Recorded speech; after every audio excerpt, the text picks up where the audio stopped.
My guest tonight was a producer on X-Men and X-Men 2, and now his fanboy skills have been put to the test with the Transformers movie. Please welcome to the show, Tom De Santo, everybody. Tom, how are you? Thank you, my people, my fellow fanboys. They have been frothing in cubicles all day. You could actually follow trails of foam.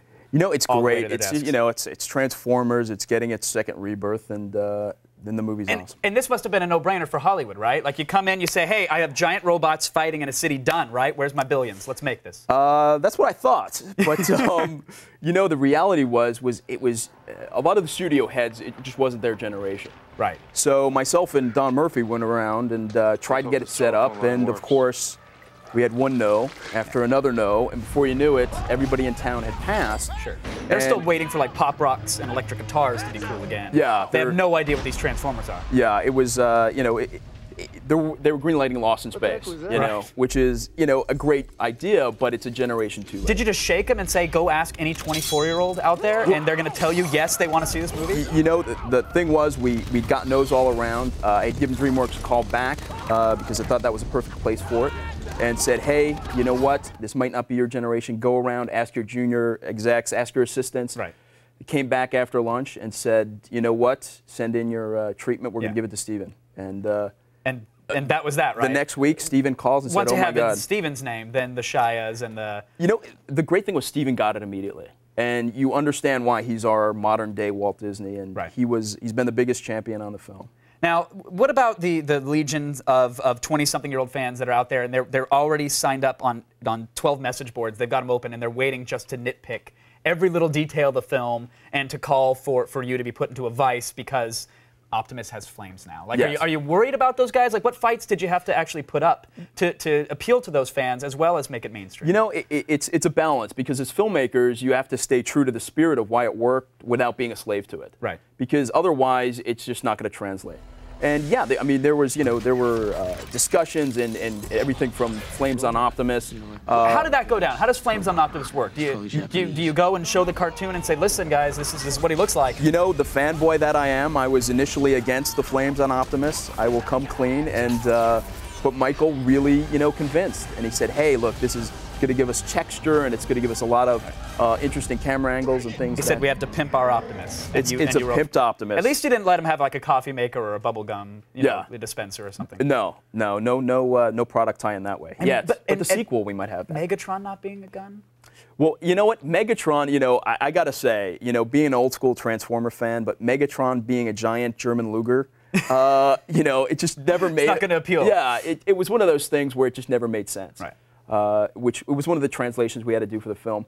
But Megatron is Megatron in this movie. And I worried when I heard the film was announced that the translation that really wasn't going to work was seeing this cartoon come to life with CG. Because I think, you know, you get computer graphics these days, and I mean, moviegoers like myself were just jaded. It takes a lot to blow us away. And I was told that this film, I mean, it's like watching Jurassic Park for the first time. You know what? The guys at ILM, you know, they're brilliant geniuses, but they're a jaded bunch. And they were like kids again. They're like, oh my God, you have to see this. And that's the great thing about this movie. Like, even the visuals are exciting, even those guys. You know, walking out of it the first time, it's that Jurassic Park experience. Right. You see something you've never seen before on screen. Like Devastator, are we going to see him on screen in this one, Tom?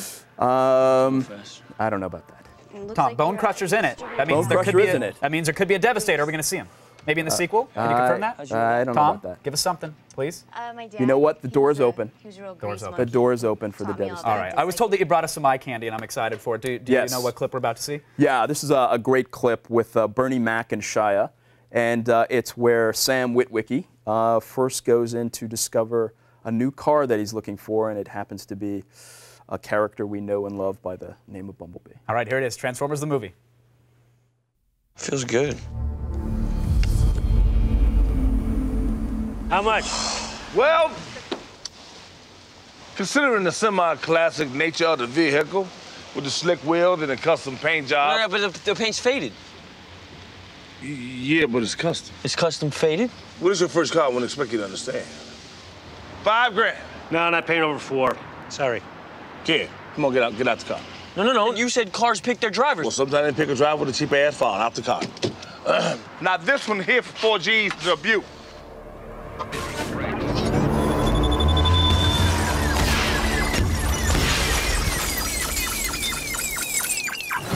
Now, I had a Firebird back in like '97 with 315s in the trunk that did a similar thing. Is this? No. That's not bass related. No, it's not. We didn't take your life story. Okay, just making Yeah. sure. Now, I have to. I know we're here. Transformers, great, but there was a video game that consumed a lot of my time, and I have to ask you about it. It was City of Heroes. Yes. And I was told you acquired the TV and the movie rights to it recently. Yeah, I got the rights from Cryptic and NCSoft, and that's the Great game, great game. Great city to bring to life, Yeah. great franchise. But what are we thinking? Like a Heroes TV series with a movie finale? You know, the way I have it mapped out in my head right now is I want to launch it as a series, 3 movies. The first one will be basically X-Men meets Independence Day, and then segue right into a television show. Done. And in the Transformers sequel, we're gonna see the Bone Crusher. And the You know other what? guys, and There's a make lot of doors open. no Devastator. Constructicons, Dinobots. All right, Tom. Can you hang around and talk to the stick cam kids for us? Absolutely. All right, Tom's going to take your questions in just a little bit. Tom De Santo, everybody. Thank you so much for coming on. Attack of the Show, weeknights at 7, only on G4.